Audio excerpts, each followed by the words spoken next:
So faded on a track like this, 'cause the music makes me high. And if I only got one more night, I'm gonna leave out a loud goodbye. What up, what up, what up, what up? It's your boy, Mr. Vine. Mr. Vine's channel, Sweatbox. We back, we live, we active here on the channel. Yes, indeed, you know how we do. Let's talk about the Eternals. This is going to be my spoiler review for Eternals. Marvel's Eternals. A lot of people have thoughts on this film. A lot of people. This has been a very divisive film for Marvel. We didn't have the critical success that we had with Shang-Chi. This film has been, but I am here to give you my thoughts, and guess what? I actually really like this film. I can see why a lot of people didn't. I can see the divisive influence, but I like this film. I like the cast. I like the story it tells. I like the way the story was told. I was a fan of this film. So shouts out to Chloe Zhao. I think she did a great job making this film. It's still a Marvel film. Some people acting like Marvel did some really off-the-wall thing with it. No, they didn't. I mean, it does tread a different path. It does tell a different story. But at the end of the day, it's still a Marvel film. So it's still going to have the Marvel things that I like. It had great action. It had great characters. It had some great comedic moments. I love it. Let's talk about the cast, man. And we'll talk about some of the things that I really... Because that's where this movie really shines for me, is in the cast. The story is great. The action's great. But the cast is what makes it shine. And you have a really great cast. Obviously, you have Angelina Jolie, who plays Thena, who I really enjoyed. I didn't think I was going to like her character, but I did. Kit Harrington, who plays the future Black Knight. I actually don't remember his character's name in the movie. Gemma Chan as Cersei. Richard Madden as Icarus. Salma Hayek as Ajax. Barry Keoghan as Druig. Don Lee as Gilgamesh. Liam McHugh as Sprite. Lauren Ridolph as Makari, who was just awesome, one of my favorite characters. Kumail Nanjiani as Kingo. Brian Tyree Henry, as Phastos. And that's about it. Oh, and Harish Patel as Karun, who was Kingo's personal assistant. And most of the comic relief, but he was a great character. This movie was really good, man, and I love the chemistry between all of this cast is good. The highlights stand out for me. Obviously, I was really a fan of Brian Tyree Henry. I feel like he could have had some more screen time, but he came through clutch in the end. He was awesome in that third act. Kumail Nanjiani, who was awesome in the first half of the movie. I was disappointed to not see him in the third act. Spoiler alert. But Lauren Ridolph as Makari was awesome. One of my favorite characters. She had some of the best scenes, some of the best action scenes were with Makari. She was awesome. Gilgamesh was really dope. His character was really dope. Spoiler alert, he dies, but he's really awesome, and the way and everything that happens leading up to his death was just really good.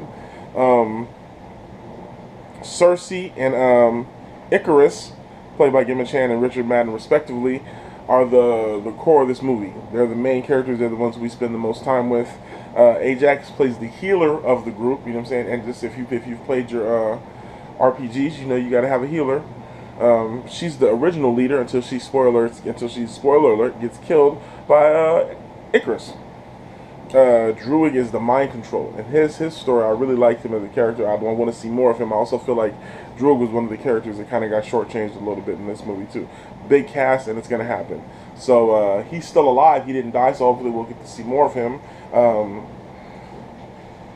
But Gemma Chan and as far as Cersei and Icarus, spoiler alert, Icarus ends up turning heel halfway through the film. He's the one that kills Ajax because the story is the Eternals were placed on Earth to defend against the Deviants, who were placed on Earth to ward off predatory species that would prey on the humans, so the humans could continue to flourish, so they could give birth, so the life force the humans give off fed energy to a future celestial egg that was planted in the Earth. And once that population reached a certain level of civilization, technology-wise and all of that, it birthed the celestial, thus that planet would be destroyed. But in the birthing of the celestial, that celestial would also create new universes of his own, which would be stemming with life. So that's the story that they're telling. It's a lot. It's a lot. and the Eternals have been here for years, and they tell how they helped with human progression, not knowing that. And the Eternals are synthetic androids, basically. They're basically synthetic humans that were created by the Celestials to help defend humans so they can progress long enough for the Celestials to be born. Once the Celestials are born, Eternals have their mind wiped and then are placed on a new planet to repeat the cycle. That's what happens. This movie talks about when Eternals decide not to do that, and they decide to save the human race and not let a Celestial be born. And let me just say, spoiler alert, the final scenes of the third act of this movie, when the Celestial is coming to life, and it is the scope, and is phenomenal. There was moments I was like, oh shit, that's big. It was awesome.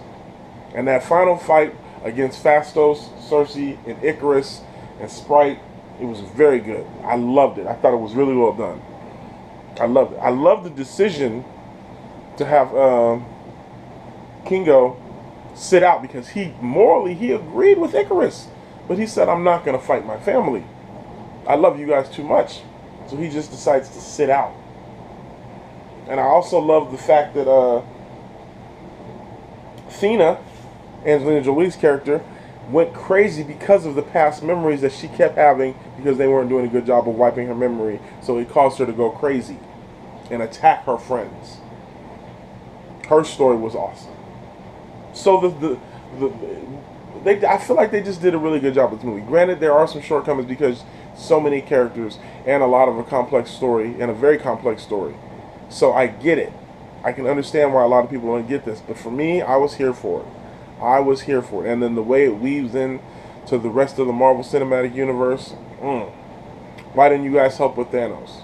We were instructed not to get involved unless it involved deviants. But you guys kind of did. But I digress. I get it. Let's talk about these post-credit scenes, man.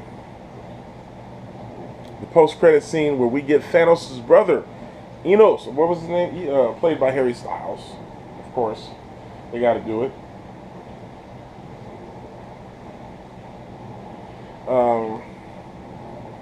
Yeah, Star Fox, also known as Eos, is Thanos' brother now. I could be pronouncing that wrong. I'm sure you guys will correct me in the comments. He shows up after they stopped the birth of the Celestial. The OG Celestial comes and snatches him and said, now you guys gotta pay. You know what I'm saying? And so that's where Thanos' brother Enos shows up. He's a good guy. He shows up and he's gonna tell them where the other Eternals are, since they've been. It was a good scene. But the second scene with Jon Snow, aka the Black Knight, getting ready to touch the sword, and we hear Blade, Mahershala Ali Blade. Yes, coming soon, baby. Coming soon. I'm excited for this Blade. I'm excited for Blade. Again, I really want to talk about Makari, how much I liked her character as a speedster. It's great. The way they shot her action as a speedster was great. You know what I'm saying? It's a different process that we're not used to seeing. We're used to seeing them slow everything down. They just had her move really fast, and I like that. It was very good. Shouts out to Makari. Yes, man. Phastos, his ability to create weapons and all that, I thought it was great. His disillusion, his loss of faith in humanity after he saw what they did in Hiroshima was great. I loved everything about that. I wanted to see more of his character. Brian Tyree Henry is just such a great actor. Shouts out to Atlanta season 3 coming soon. Yeah, man. That's it. I like the fact, spoiler alert, I thought it was hilarious at the end when Icarus realized that he had done wrong. This nigga just flew into the sun. I was like, I'm done. He just flew into the sun. And just ended it all. That's it.